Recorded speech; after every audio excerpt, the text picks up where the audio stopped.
A very warm welcome to all of you to this morning's MPS PreWise webinar, where today we'll be talking about compliance training and how to create great learning experiences for it. My name is Anna Heiliö. I'm the Managing Director at MPS PreWise and also a lifelong lover of all things learning.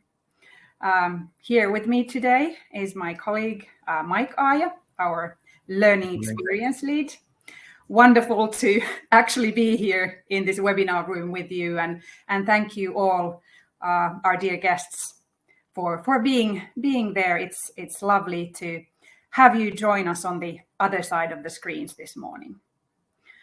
To introduce you to today's topic, I created a couple of slides, so let me just get you started on those. Here we go.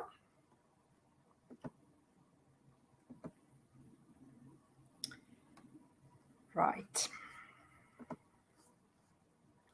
So why this topic? Why do we keep coming back to this one among all these other interesting training and digital learning topics we could be talking about, and well, we are actually, but some of you might have noticed that we keep coming back to this one. Well, one of the reasons why is that it really is at the core of what we do. Out of all corporate training areas, we actually create the greatest number of learning experience solutions within the realm of compliance training. As we all know, compliance is a huge part of the organizational landscape today. But not just because of important regulations that need to be heeded, and they do, but also because the best talent increasingly want to work in environments where things like ethical considerations and strong values have a constant presence.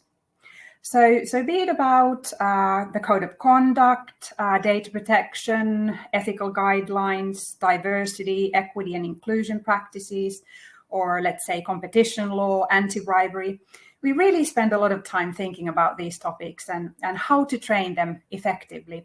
And of course, we also love to keep developing our approaches all the time as well. Secondly, we do want to do some myth busting today, and Mike will be doing most of it, but let me just lay some groundwork here. Sometimes we notice that there's this sort of attitude or belief that compliance training is somehow different from normal training because A, it's mandatory. We all need to take the training. B, there's a hard deadline. It could be so that we need everyone to take the data protection course during the first quarter so that we have fulfilled our obligations, or you will need to take this safety training every 2 years to be allowed to that site.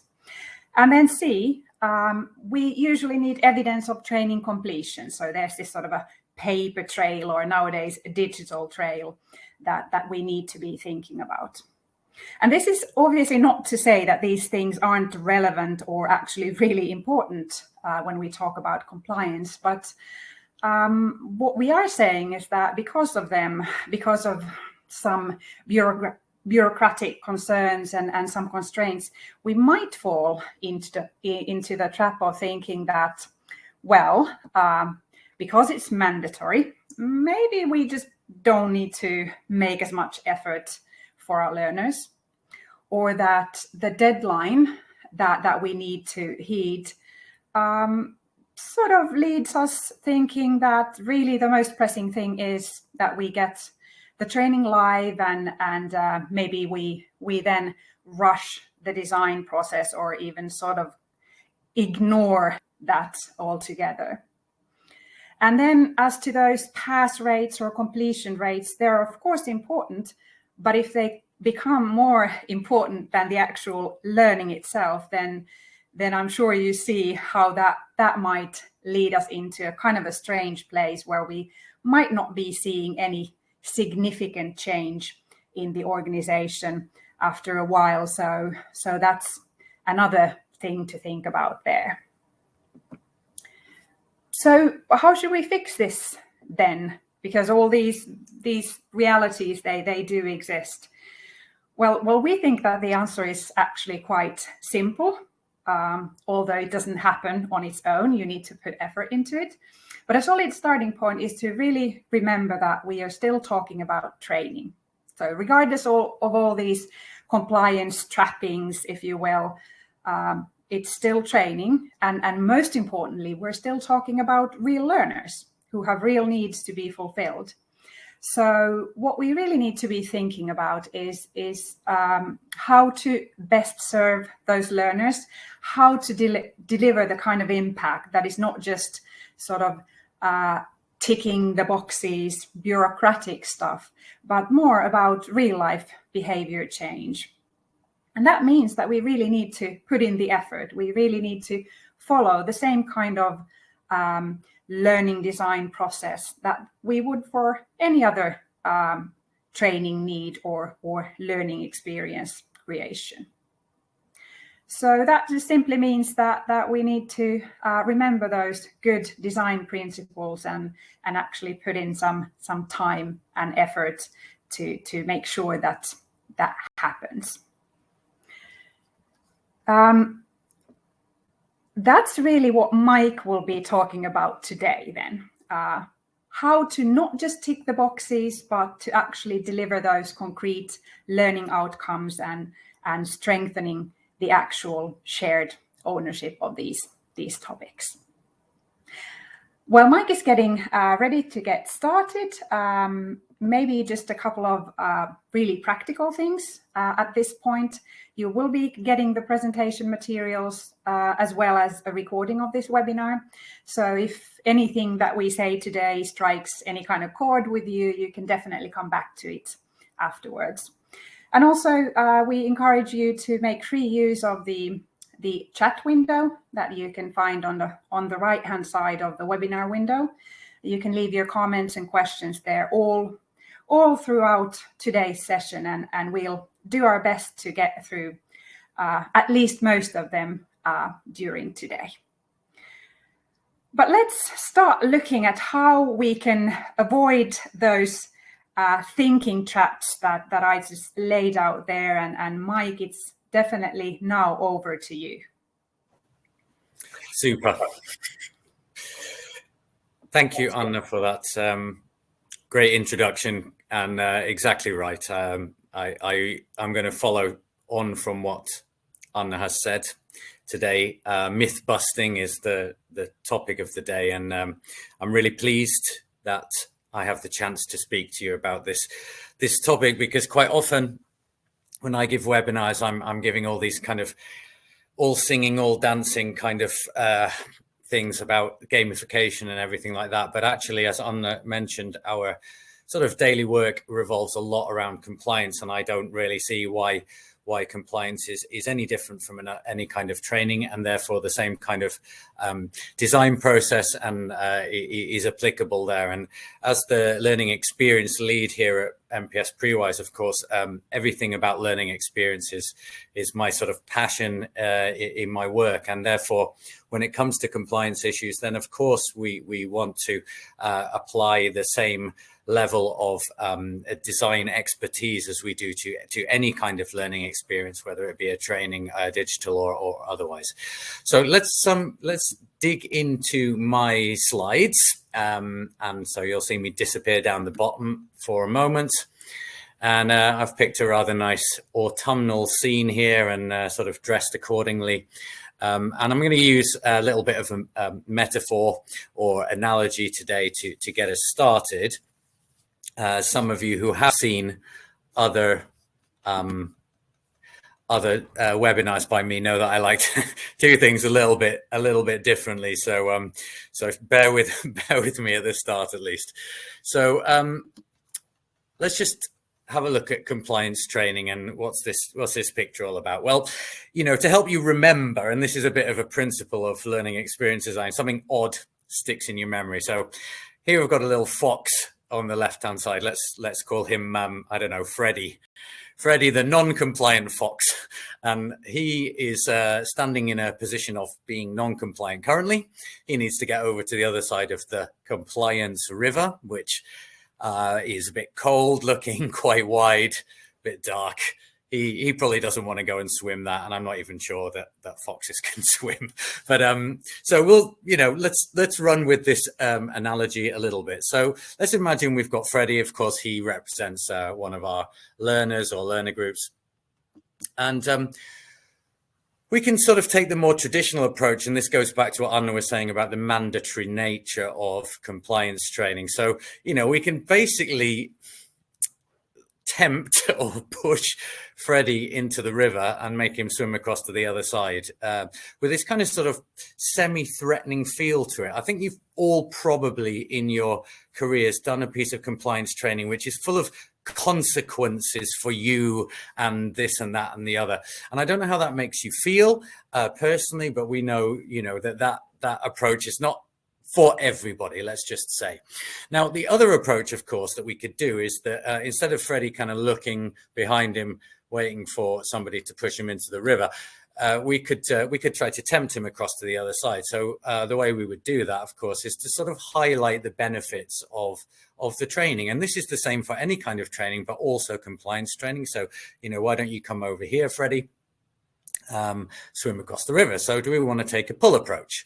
And of course, I'm going to say that absolutely we want to take a pull approach, but we can't combine the two approaches because that definitely makes a disconnect. I've also seen that.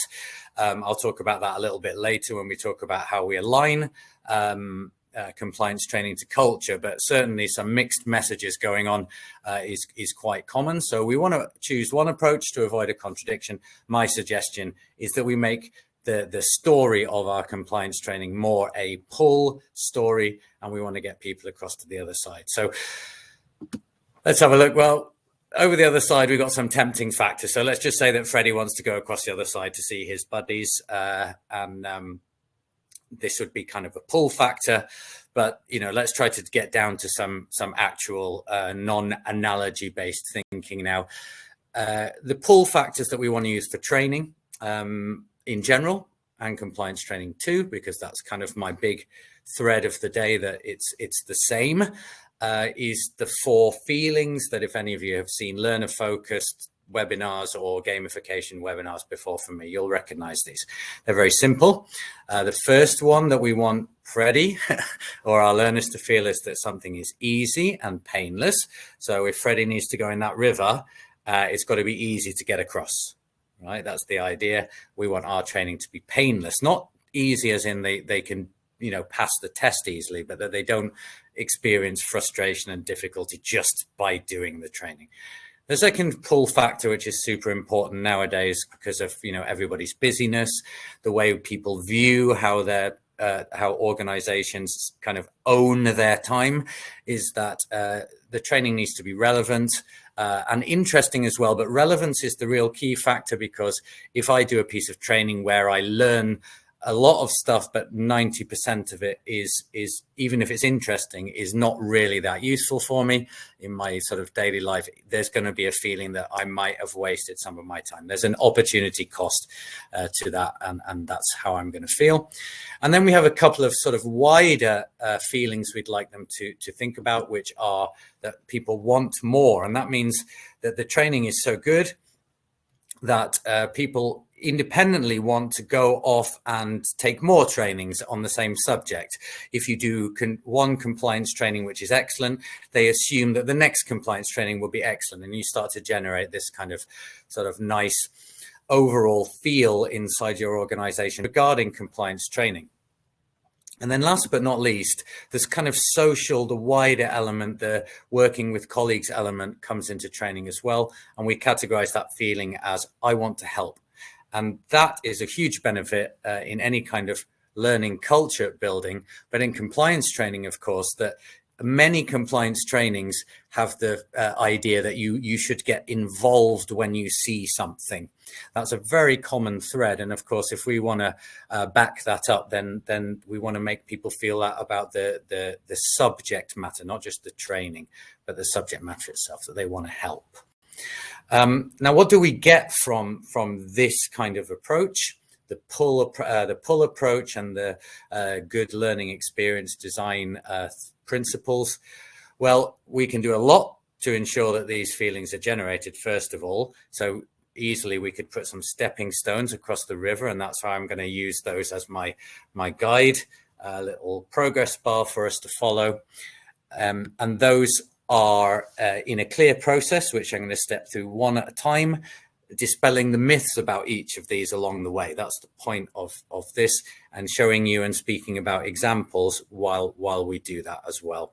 But you can see that it goes from the expectations, really sort of not abstract, but sort of quite high level expectations of our learners, and the learners' expectations of us, all the way down to sort of accelerating the realism of the training so that it's extremely practical. And in fact, we're going to touch on gamification in that section. So 8 stepping stones. Hopefully you'll remember that number. Hopefully Freddie, the non-compliant fox, will stick in your mind as well, so that you kind of have this idea that we need to go through a process through when we're trying to do our design together. And then the last bit of this intro is that if we do this, then of course we get our boxes ticked. As Anna mentioned, it's essential that we do have our boxes ticked. I didn't say that compliance training is not about ticking boxes. I said the title is that it's not just about ticking boxes. The box ticking is done with technical things like SCORM packages and LMSs and everything like that, but also with smart design, because part of the box ticking is that people can actually do what they're supposed to do as well.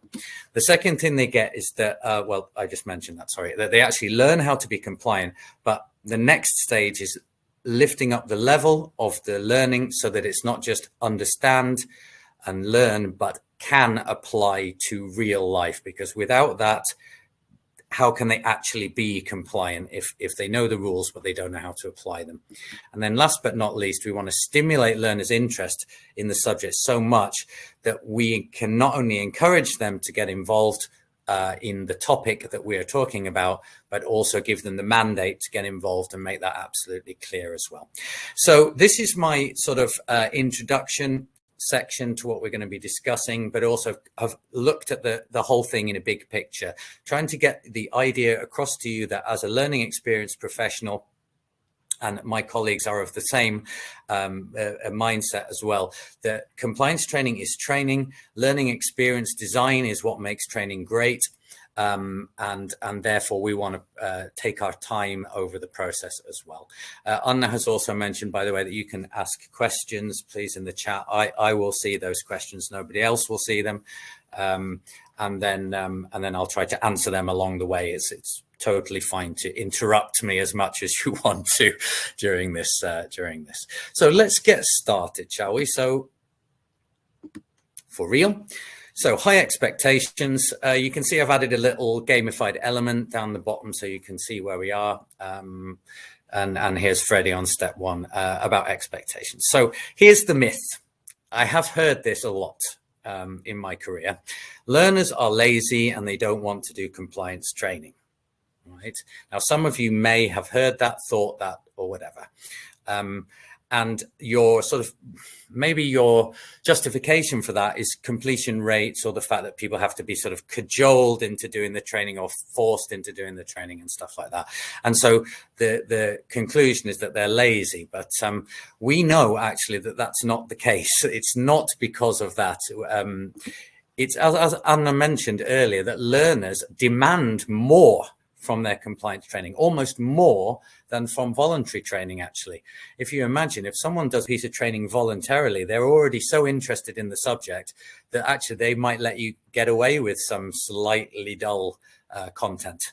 But if it's mandatory and they're being forced, then they're going to expect it. But also, as Anna mentioned, talent wants companies to be involved in compliance issues, especially those kind of softer ones like HR related things like diversity, inclusion, equitable practices and stuff like that. And of course, learners do not want to do boring training. Okay, that's natural. I mean, who wants to do boring training? I haven't met anybody who said, oh, I really like boring training. So expectations from learners are very high. Which means that the traditional expectation may not be quite right. So here's the second myth that we also need to deal with when we talk about expectations, is that it's the learner's fault if they don't do the mandatory training, and somehow we punish them or we give some negative consequences. But actually, it's the other way around, of course. The truth is, it's our fault if they don't do the mandatory training, and we need to support them. And our fault includes anybody involved in designing the process, including me. I will put my own neck on the block when it comes to learning experience. As an ex-teacher, I remember that this was the rule number one. You know, you would be inspected by an inspector, and if the kids were misbehaving and not learning, there was no mention of, is it the kid's fault? It's always like, teacher, why have you allowed this to happen? What have you done about this? Right. And that was how we were justified. So myth number 2 that we need to get rid of: it's not their fault, it's ours. We need to make more effort. And then finally, this is another big one, is that learners don't know about the topic, so they need it all. Now this, if you think about this carefully, can't be true. Learners always know at least something about every compliance topic, right? These are laws, regulations, part of society already. People have had other jobs before. They know what safety is. They know what legal things are. What they're missing is that they're missing some of the details, some of the things that are relevant for your organization, but certainly not from a blank slate. Right, you will be very, very hard to find anybody who doesn't know anything about the topic whatsoever. Right, so be very careful. And this is how we sort of keep the content level down and get into the mindset that we need to make our learning more personalized. So expectations of learners from us need to be high. Right, and that's because learners generally live up to the expectations that you have of them. They can sense how we feel about them. If we hit them with a load of content, treating them like they know nothing, making it very sort of threatening and consequence based, then the learners will behave exactly as you expected. They will start being, well, I'm lazy and you're treating me like I have no brain of my own. Right, but most importantly, and what we're really concerned about, is can our training live up to their expectations? And that's what the rest of this session is all about. So part 2 of our stepping stones is our role as a team.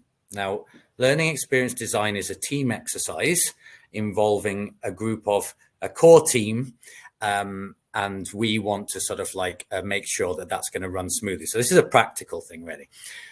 That's why it's at the beginning.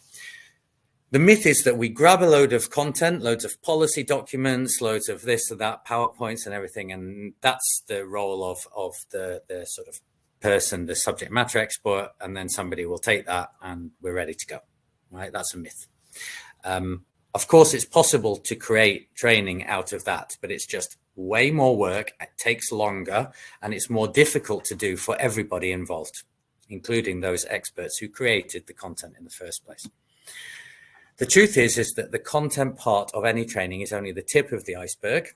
We use a content last approach at MPS Prewise anyway, and we tend to look for filling content into a design rather than making a design out of content. And what does this mean for us as a team designing compliance training? Well, first things first is we need our team. So who is in a team? If you've never been involved in a project before, we're looking at a learning experience expert, internal or external. So external is me or one of my colleagues. We have SMEs, which stands for subject matter experts. So these are the people who know about diversity policies, who are the laws, who are the experts on safety and any other compliance issue that we're dealing with. We need somebody to run the project, and that can be usually on both sides. If it's a sort of external, internal combined project like we deal with, we have internal project lead and a project lead inside the company that we're working with. And then team member number 4, who's always forgotten, poor old Freddie, on the end, the learner representative, right? I never see one of these guys, but I really would like to see them, and we'll see what their job is in a second. So what do these people do? And the reason we want to do this is we want to make this quite strict in order to get a nice project flow. And those people take these particular roles. So LX expert designs the learning experience. The SMEs provide the expertise, usually and hopefully based on the requests of a learning experience expert first. The project leads make sure we stick to budgets and schedules, and everybody is in the right place at the right time. Extremely important role so that we keep the projects moving. And then the learner representative reviews the learning experience.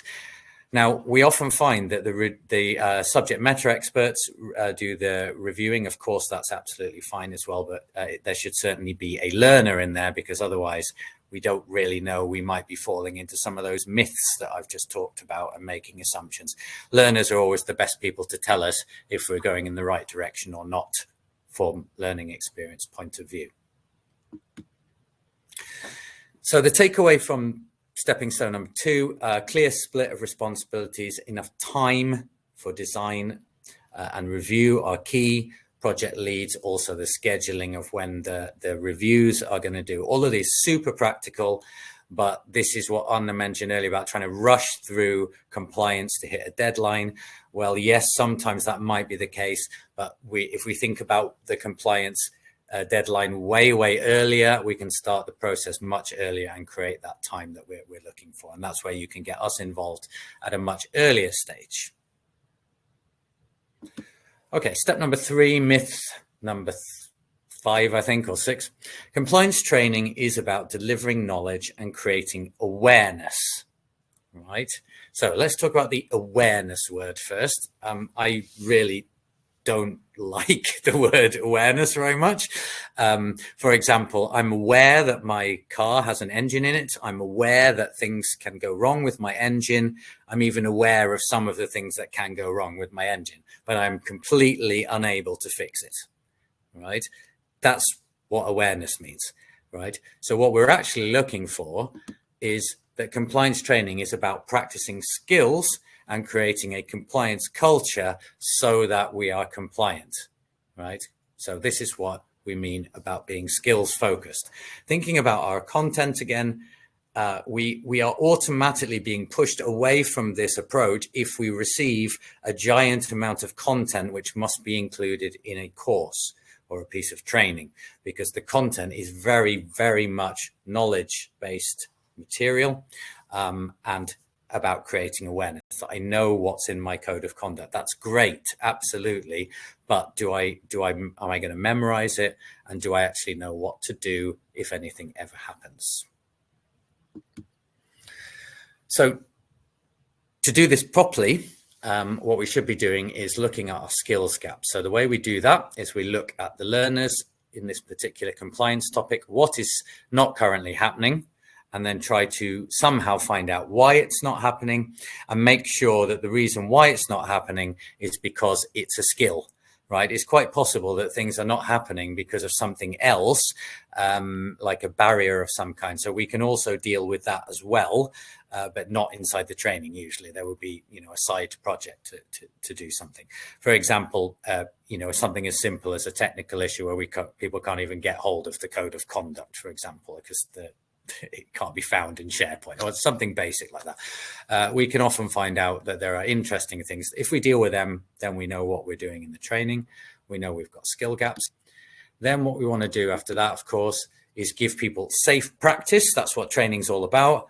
You can make these, mistakes that have big consequences in real life, but inside a safe environment. So you can and should be making mistakes so that you can make sure that you get rid of misunderstandings regarding any compliance issues. And then the other thing we want to do with the practice is ensure that the skill gap has been fixed. So that's the learning experience design part, that the activities that we design actually test the skill, not just if you can remember what I showed you 2 minutes ago on a slide, for example. And then the last part of that is the knowledge that we need for the skills. The just enough knowledge is the sort of rule of thumb. What's the minimum amount of knowledge that somebody could have to perform these skills? And then if we want to, is there anything interesting and relevant that would help them in a wider context? But first, the number one is the most important thing. We take a huge pile of documents, let's say, and drill them down to very, very little, pull sentences, words out, things that people have to memorize so that they are somehow able to perform the skills that they need to be compliant in real life. And that's kind of a very big job for a learning experience designer.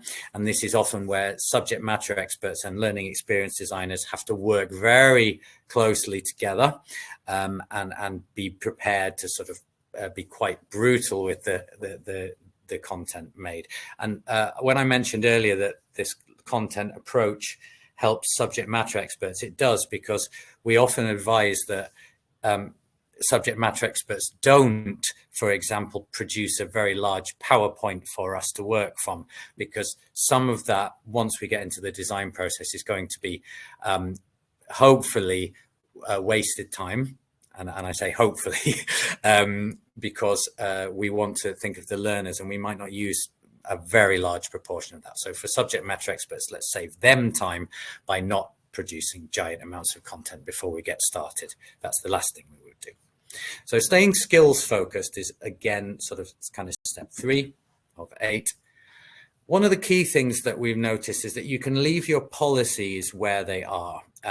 For example, instead of trying to put your diversity policy inside the training, big long quotes and texts and, stuff, just link to it. Expect that people will go there. You can sort of tempt people to go there. You can tell them that by reading the policy beforehand, you will be more successful in the training. For example, they can do some pre-learning.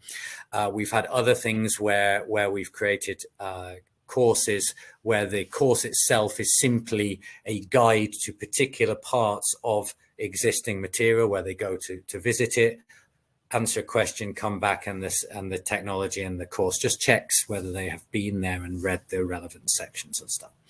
The skills themselves are what ensure that your policies will be followed. And as I said, your learners can always refer to those policies if they're easy to find and they know where to find them.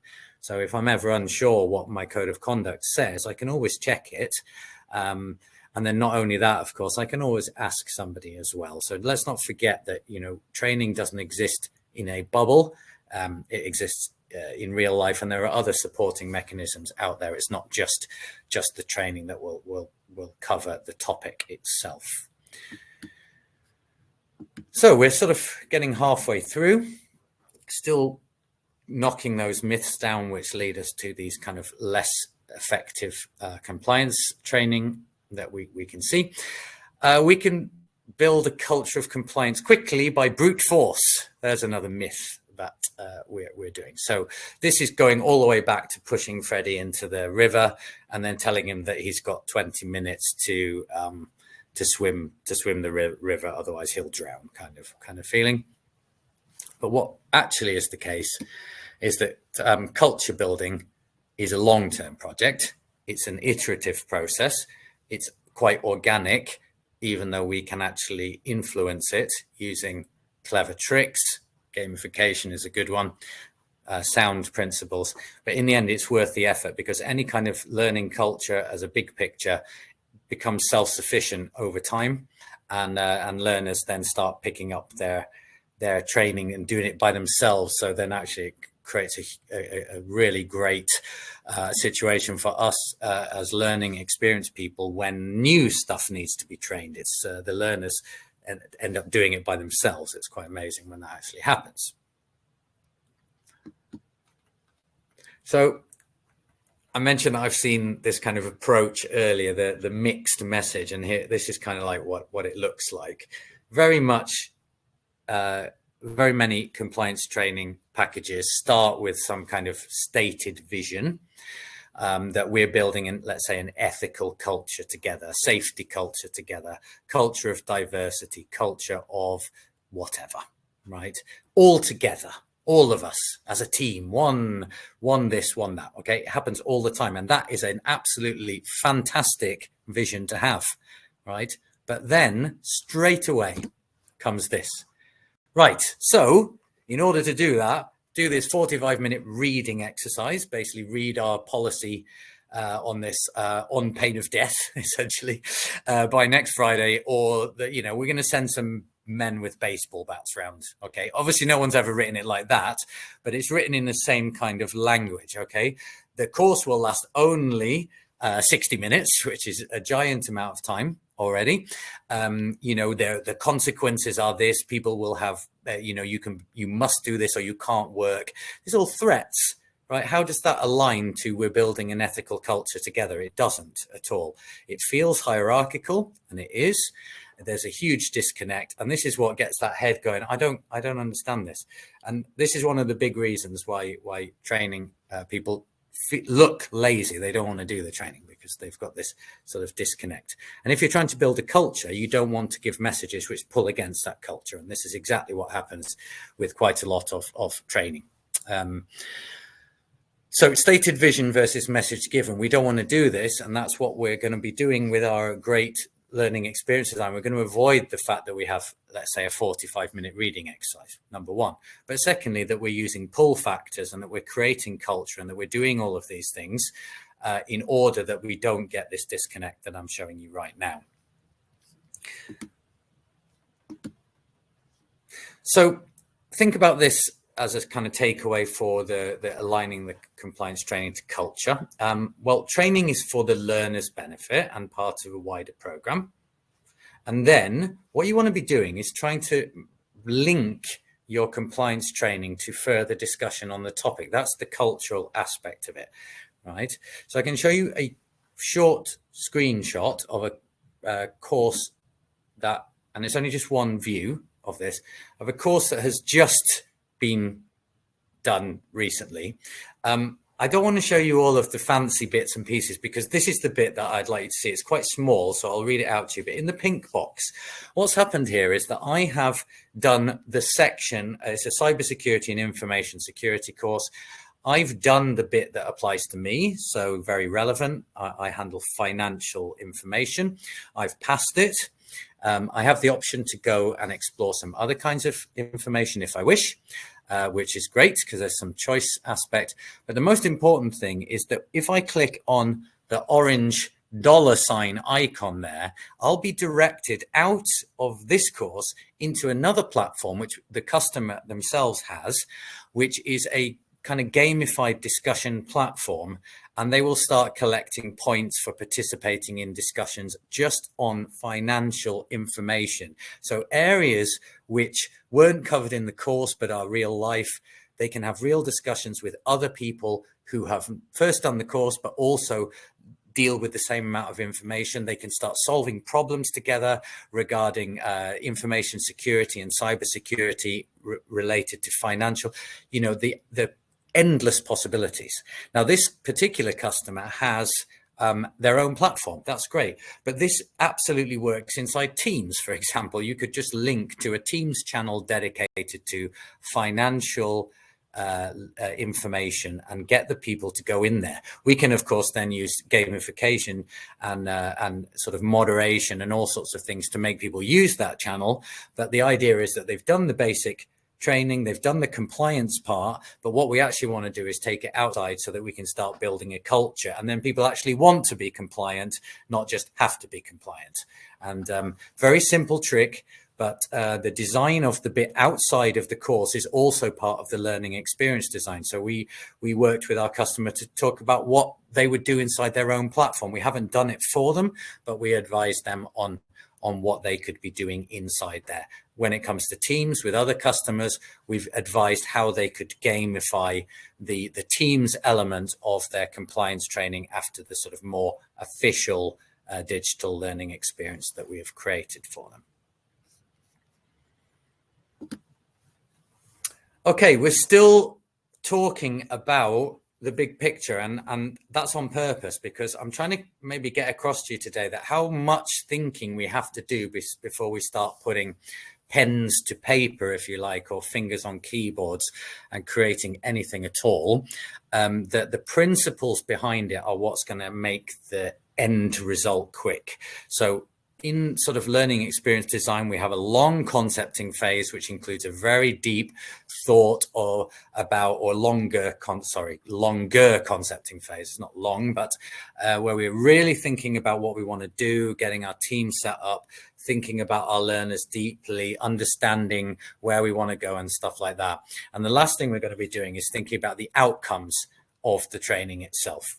So myth here is that compliance training is about protecting the company from something, right? When reality, of course, is that compliance training is all about protecting your employees, right? And by protecting your own employees, that will, of course, then protect the company. Now, after a bit of Googling, I went looking for, because of course we don't have these kind of learner outcomes when we make our compliance training, but looking at examples of some learning outcomes, some traditional goals here. And I came across this set many, many times in many different sort of forms and in this order almost always. So rules, straight away. So from what I've already explained earlier, you might already see where I'm going with this. Then number 3, protecting the company. And then last but not least, we have maintaining that good work environment. Now, in reality, the top 2, following the rules, well, that's not really a goal of any kind. That's just we can skip those altogether, really. The third one is actually the business case for creating your training, if you think about it. Calculating what the monetary losses would be, or reputational losses of not being non-compliant. And that kind of justifies why the training is necessary, not just because somebody says so, but it kind of justifies how much effort we need to put into the particular compliance training topic. And then, of course, as I just mentioned, finally, at the end, we mention our stakeholders and employees as a almost last resort, I think, which is a bit sad.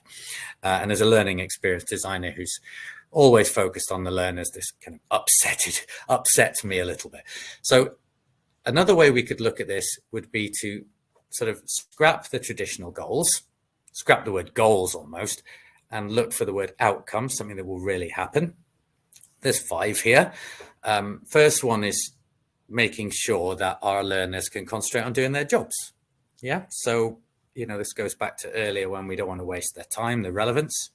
Number 2, protecting them from any kind of unsafe, illegal, unethical behavior happening towards them.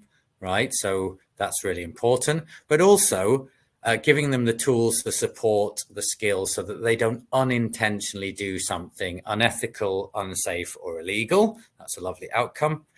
Number 4, giving them a mandate and an authority to intervene when they see something unethical, unsafe, or illegal happening, and then encouraging them to join in the discussion afterwards. Now, if we have these kind of more learner-focused outcomes, that's really guiding us into the design. And we're really at the sharp end of what we call the concepting phase already, right? We're ready to sort of get going and creating something. So the takeaway, define your learning outcomes in a learner-centric way. This is about culture building. If you agree, of course, with what I already said before, but hopefully you do.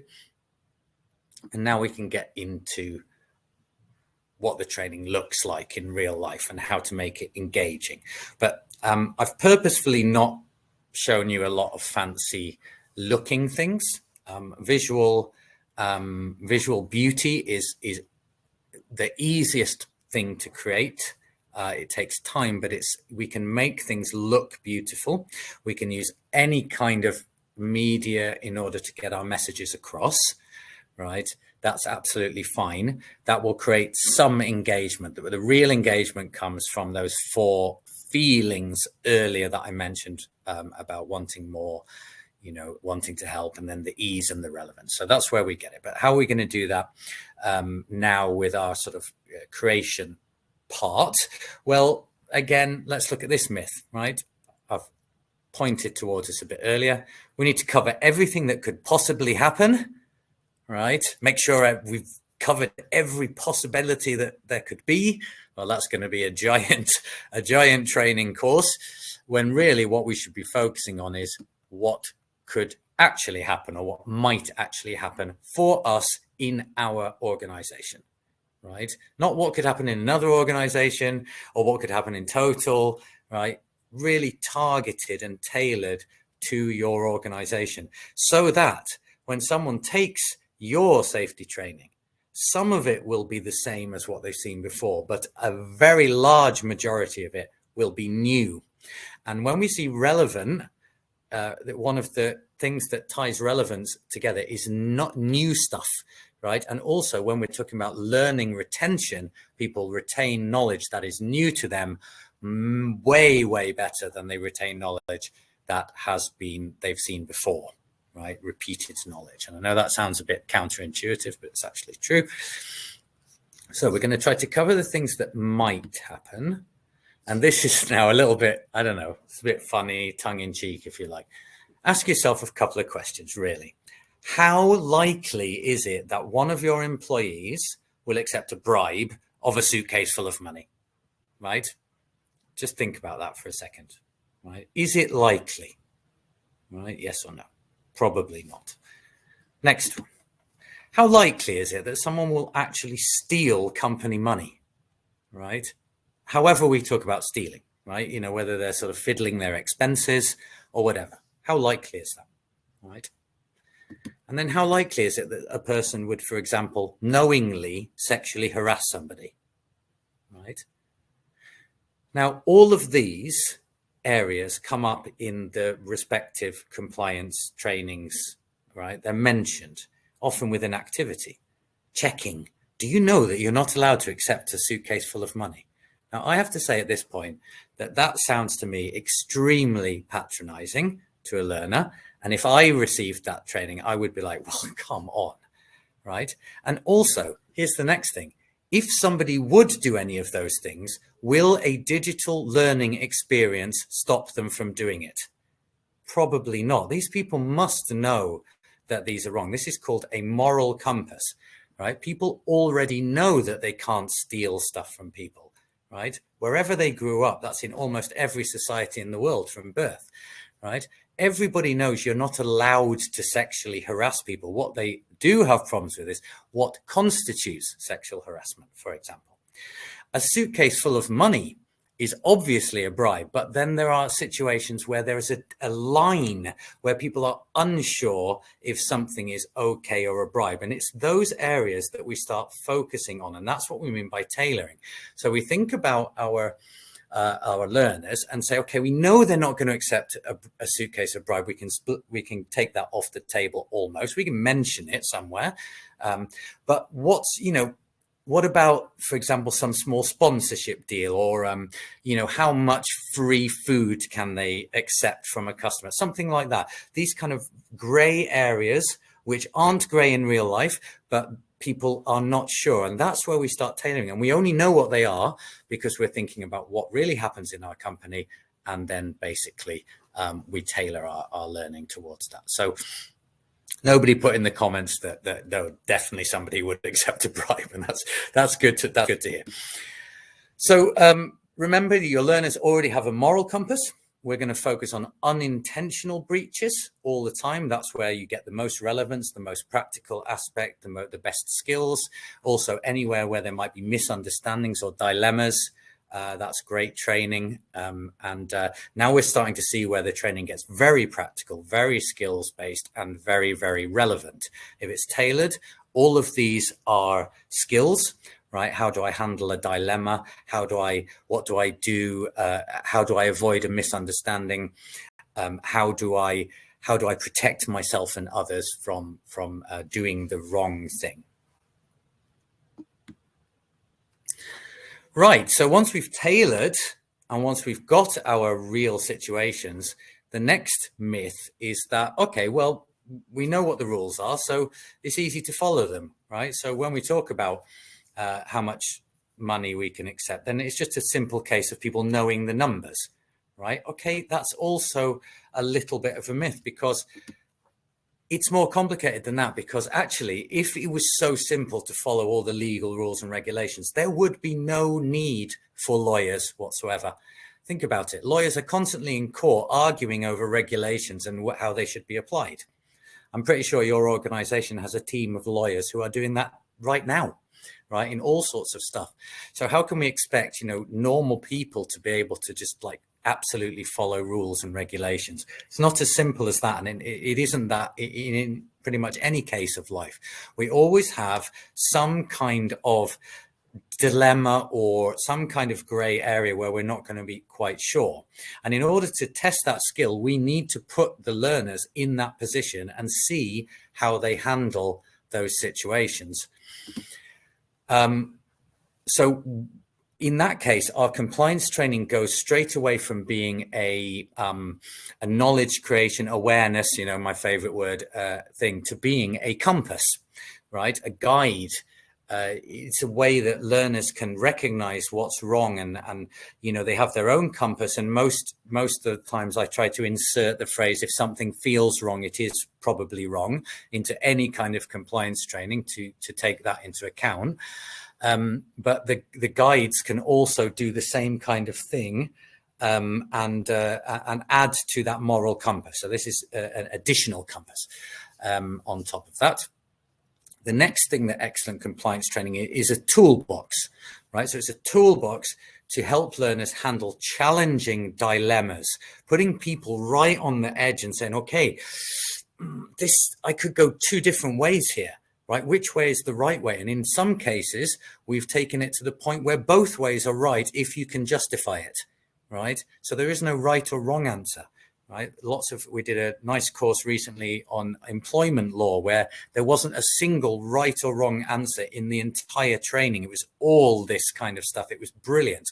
And it's gone down extremely well with the learners as well. And they know that afterwards that they were interested. I don't know why that was right or wrong. I went for this, and that stimulated discussion. Right. And they also use the teams afterwards. And that means that learners are able to think on their feet. And then finally, it's a first step where learners know where to go next and they know who to go for help and support afterwards. Right. Now, we're nearly done now. And we did start a little bit late. So I still haven't got any questions. So I'm taking a bit more time to explain. But if you have questions, please, now's the time to stick them down. So thinking about and applying the rules is number one skill that we are going to target. And then last but not least, here's one. Getting people to think and apply the learning. We have a digital discussion tool that we use a lot, which is a social tool which can be run facilitator-led or not. And it challenges people to talk about the compliance. So this is another way that you can follow up on a basic compliance training, still a good one, but then take it out into the other world, into the wider world, and get people to handle difficult problems together, solve problems together.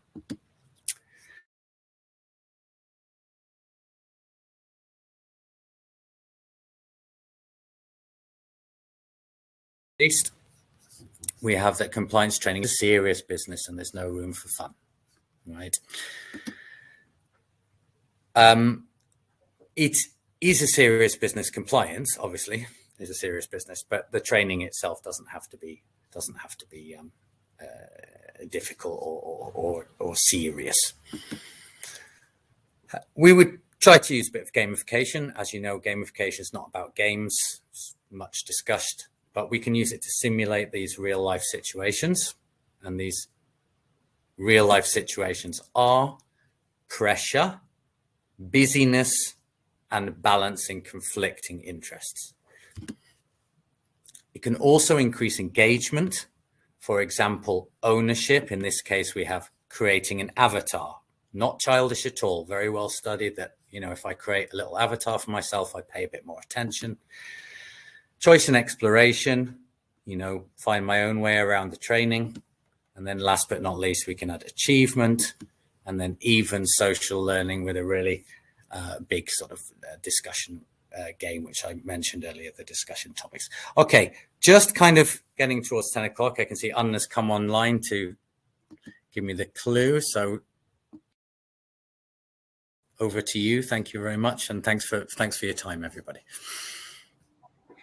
Thank you, Mike. And I'm so glad you finished with this gamification bit, because that's, I think, the most common question we do get is that if you do put this effort in to make your training really fun, doesn't that trivialize the serious Definitely topic? not.